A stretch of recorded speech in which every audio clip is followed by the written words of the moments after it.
What's up, all Power Ass crew? Today we're having oil pressure issues. Or are we? We just have to see. Now, you YJ owners, I want you to keep something in mind. We're working on a TJ today, but the process of the oil pressure sending unit is the exact same process. The only difference between the TJ system and the YJ system, as far as oil pressure sending units and oil gauge and stuff like that, is the way they look. This is a YJ dash back here in my little studio. The TJ dash, it just looks different, but the oil pressure sending unit and the whole wiring schematics, stuff like that, different color schematics, but the function's still the same. So if you came here thinking you're going to see a YJ video and you see a TJ, don't click away. It's the same process. Let's get on with it. Today we're going to work on a 2006 model Jeep TJ.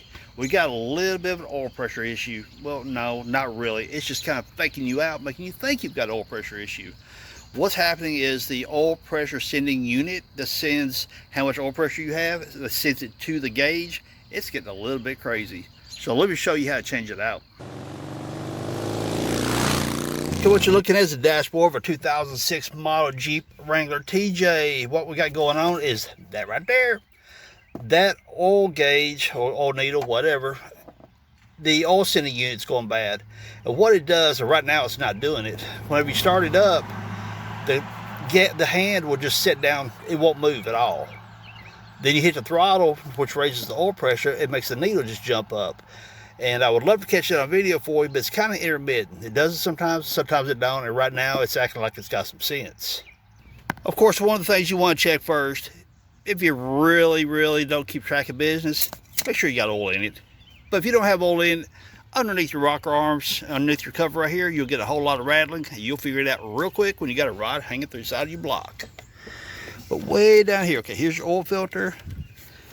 I'm gonna crank the camera down here. Oh, yep.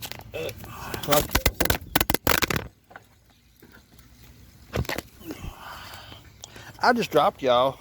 Hoping it hit nobody in the head. Okay, right there is your oil sending unit. And you see I've already got it unplugged. What you're going to have is a little red tab in the side of it right here. Some of them you can pull that little red tab outward just a little bit, or you can pull it completely out to make life a little bit easier on you. Because what you got is that tab inside right there. The tab hangs on this little nub right here to keep the plug from pulling off. So whenever you pull that little tab out, it allows that lever that's inside the socket that comes over top of this, it allows that little lever to move up to come unhooked. So once you get that red tab out, you pretty much grab hold of it. I mean, just kind of grab hold of it like it's right here and wiggle and pull. It should pull right off. You might have to get you a screwdriver, get underneath this right here and just kind of wedge it up a little bit in case it's wanting to be sticky. And you've also got the socket here. They tend to stick a little bit. Then way down there, you got that little red ring down there. That is a rubber seal, prevents water and other residue from getting into your plugs. So it can be a little bit stubborn coming off, but just get a hold of it real firmly and just give it a little wiggle back and forth and pull. Most of the time, they'll pop right off. Then once you do that, we got to pull that sensor out. So let me find my socket and I'll be right back with you. So what size was it? It was crescent wrench size because that was the first thing I grabbed. Basically, put the wrench on there, turn it counterclockwise, screw it out. And notice right here, let me get this to focus. And notice right here, see the blue? That is not really a thread locker, it's a thread sealer. And here on the new one, as you see, we got a good coating on it. And the old one, you see kind of how much thread goes into the block right there. Don't twist it too.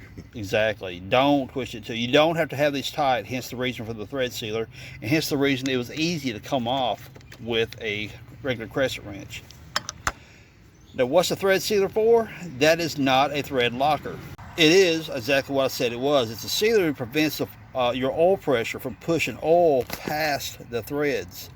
So what you don't want to do is put like your Teflon tape like you do for plumbing or something like that. Don't put any type of other sealants on the threads. Not required.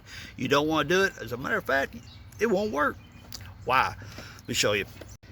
Now, as you see at the end of my finger right there, we only got one terminal inside there. Some oil pressure sensors have two, some have three, and I think they go up to 4 depending on the vehicle, but on your TJs and YJs, you've only got 1. Why is that? Because that is where your sending unit goes to your gauge.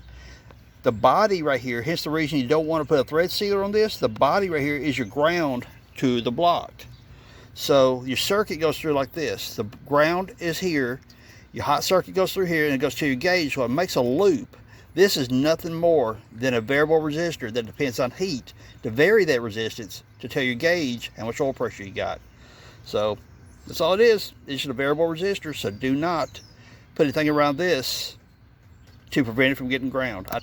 Now I've got the new oil pressure sending unit installed, and as you can see, I've got the tabs facing upward.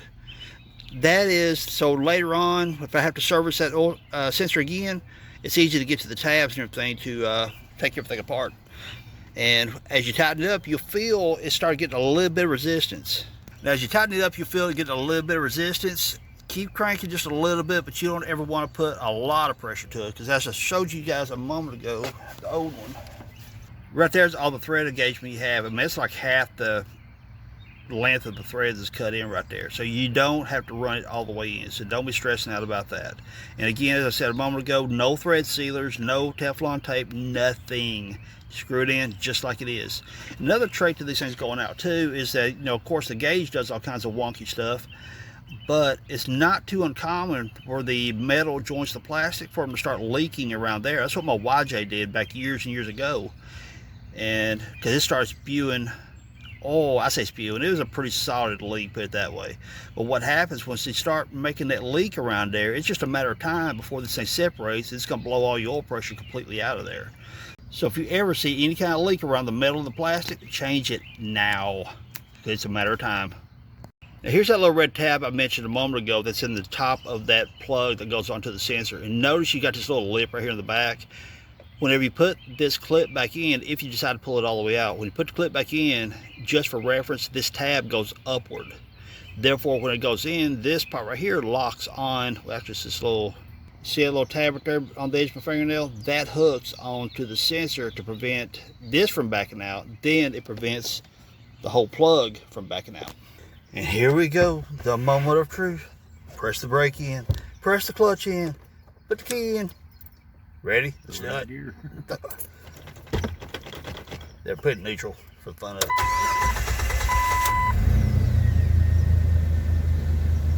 Now you will have that little bit of hesitance for a moment because the oil pressure sensor does not have any oil in it. So therefore, once it gets flooded inside the sensor, you've got oil pressure.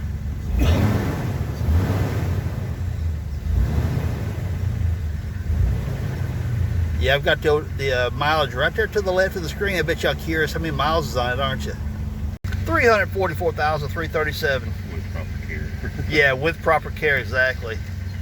This is our rig right here. I wouldn't be afraid to jump and go to California in it. It is flawless. Even with 344,000 miles on it, it uses almost, what, no oil pretty much, does it? Yeah. And it's got the 4.0, best motocrosser ever made, or Jeep ever put in a Jeep, period. And it's a 6-speed model. Great Jeep.